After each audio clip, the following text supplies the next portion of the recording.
안녕하세요. 워크어게인 제 헬스케어 센터입니다.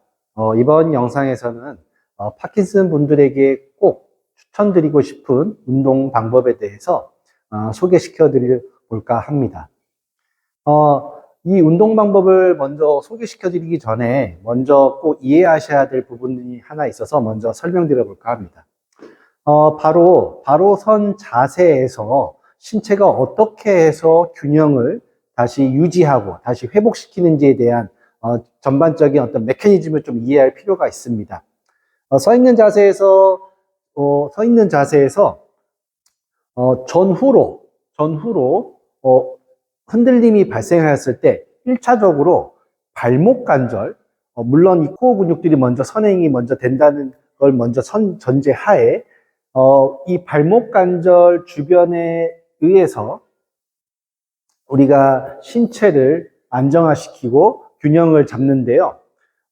예를 들어서 내 흔들림이 이렇게 뒤쪽으로 오게 되면은 발목이 이렇게 발목을 들리면서 발목을 올리는 근육이 활성화되면서 신체를 안정화시킵니다. 즉 균형을 잡는 거겠죠. 반대로 내 몸이 앞으로 기울어진다면 뒤꿈치가 들리면서 종아리 근육이, 즉 발목을 내리는 종아리 근육이 활성화되면서 신체를 안정화시키고 중심을 잡게 되겠죠.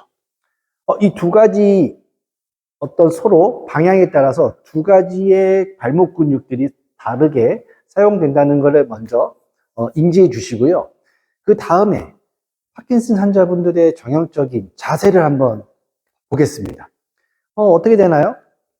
서 있는 자세에서 몸이 앞으로 기울임이 발생되고 구부정해진 자세가 이루어지다 보니까 내 신체가 앞으로 전방으로 이동하게 되죠. 그러면 기울임이 이동하게 되고 아까 우리가 선 자세에서 봤었을 때 전방으로에 대한 흔들림이 발생하게 되는 거랑 같은 원리가 발생하게 됩니다. 그러면 어떻게 될까요? 아까 전방으로 이동하게 되면 신체의 종아리 근육, 즉 뒤꿈치가 들어지는 종아리 근육들이 활성화가 이루어지면서 신체를 안정화시킨다고 했잖아요. 그러면 이와 같이 앞으로 기울어짐이 발생되면 종아리 근육에서 활성화가 과하게 계속 지속적으로 이루어질 수밖에 없겠죠. 그러면 이와 같은 자세가 장시간 이어지고 계속 반복된다면 결국 종아리 근육은 계속적으로 과도하게 활성화되어 있고 그 활성화된 시간이 길어지면 길어질수록 근육의 구조가 짧아짐이 발생되고 그러다 보면은 발목의 가동성이 현저하게 줄어들 수밖에 없겠죠. 그러면 우리가 꼭 스트레칭 해줘야 하는 근육 중에 어떤 근육이 꼭 들어가야 될까요? 맞습니다. 즉 과도하게 활성화될 수밖에 없는 이 종아리 근육을 스트레칭 해주거나 혹은 그와 반대되는 근육을, 즉 발목을 올리는 근육을 조금 훈련해주면 스트레칭과 같은 비슷한 효과를 낼 수가 있겠죠. 오늘은 그래서 이와 같이 발목을 좀 활성화시킬 수 있는 운동 방법에 대해서 소개시켜드려 더 자세하게 한번 말씀드려 보겠습니다. 자, 이와 같이 이거를 벽이라고 한번 생각을 해볼게요. 그러면 등이 벽에 기대게 수 있게끔 이렇게 먼저 서주는 게 준비 자세가 되겠습니다. 자, 근데 너무 발이 벽하고 가까워지는 게 아니라 약간 반발자국 정도 앞으로 나오시는 게 좋아요. 네, 나오시는 게 좋아요. 이게 이제 준비되는 자세라고 말씀드릴 수 있겠습니다. 자, 아까 제가 서 있는 자세에서 흔들림, 즉 몸의 기울임이 어디로 발생하느냐에 따라서 발목의 활성화가 달라진다고 말씀드렸잖아요. 파킨슨 분들은 대부분 전방으로 기울임이 발생되기 때문에 어때요? 종아리 근육이 과하게 활성화되고 그로 인해서 근육이 짧아지고 그럼으로 인해서 어떻게 되나요? 발목의 유연성이 저하된다고 말씀드렸습니다. 그러면 반대로 한번 하는 걸 한번 생각해 볼게요. 즉 가장 중요한 거는 스트레칭도 중요하지만 서 있는 자세에서 신체의 중심을, 즉 기울임을 어디로 발생시키게끔 만들어주는 게 좋을까요? 그렇죠. 뒤쪽으로 발생시키게끔 만들어줘야겠죠. 즉 구부린 자세를 그냥 뒤로 빼는 게 아니라 내가 최대한 허리를 펴서 뒤로, 신체 뒤로 갈 수 있게끔 만들어주는 거예요. 그럼 어때요? 지금부터 저 보니까 자연스럽게, 발목이 자연스럽게 벌써 들어 올려질 수밖에 없어요. 네. 물론, 여기서 뒤로 피는 거에 대한 어려움이 많으실 거라고 생각이 듭니다. 그래서 벽에서, 이와 같이 벽에서 하시라는 거를 추천드려요. 그래서 벽이 이때 처음에 말씀드렸듯이 발이 너무 가까우면 뒤로 기울여도 발목이 잘 안 올라와요.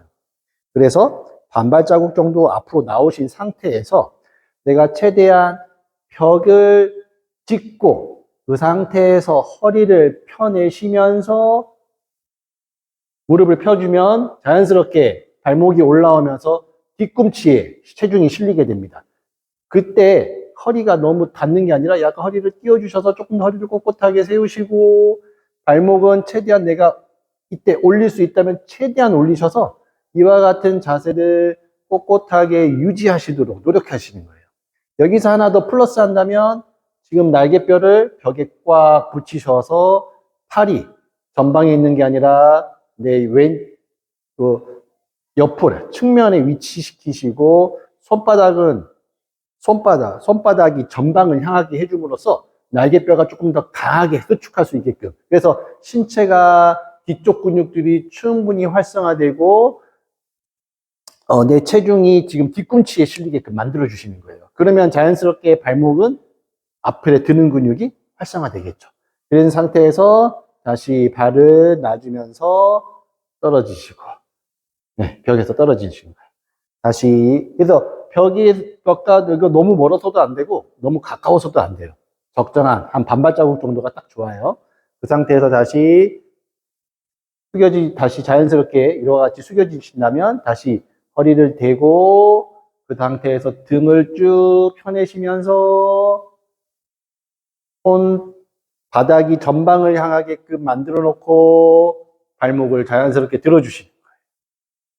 자, 이와 같이 방법을 통해서 발목을 드는 근육의 활성화, 그 전에 중요한 게 뭐다? 신체의 기울임이 뒤쪽으로 약간 중심을 뒤로 가지고 오는 게, 즉 신체의 중심이 앞꿈치에만 실려 있는 거를 뒤꿈치로 바꿔주는 게 포인트입니다. 그래야 내 발목의 근육의 활성화가 바뀌면서 자연스럽게 발목 근육을 활성화시키고, 이와 같은 방법으로 하게 되면 신체를 반듯하게 세울 수 있는 여러 가지 우리 항중력근도 활성화될 수 있고, 발목의 유연성을 향상시켜 줄 수 있는 이런 발목 올리는 근육도 활성화시킬 수 있고, 그래서 일석이조의 운동 효과가 있기 때문에 꼭 한번 따라해 보셨으면 좋겠고요.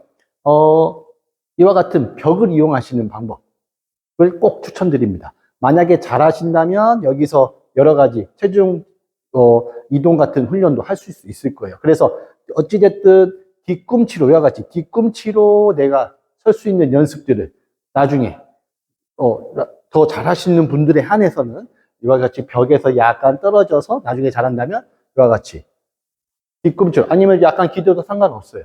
뒤꿈치로 이렇게 한번 걷는 연습까지 해보신다면 자연스럽게 어떤 내가 가지고 있는 어떤 정형적인 자세에서 다른 패턴으로 바꿔서 체중을 뒤꿈치로 정확하게 싣고, 그로 인해서 활성화된 발목 근육 가지고 추후에 보행 패턴까지 좀 영향을 줄 수 있는 훈련을 할 수 있기 때문에 지금처럼 벽에 기대고 따라해 보시면 조금은 효과가 있는 운동이 될 것이라고 생각이 듭니다.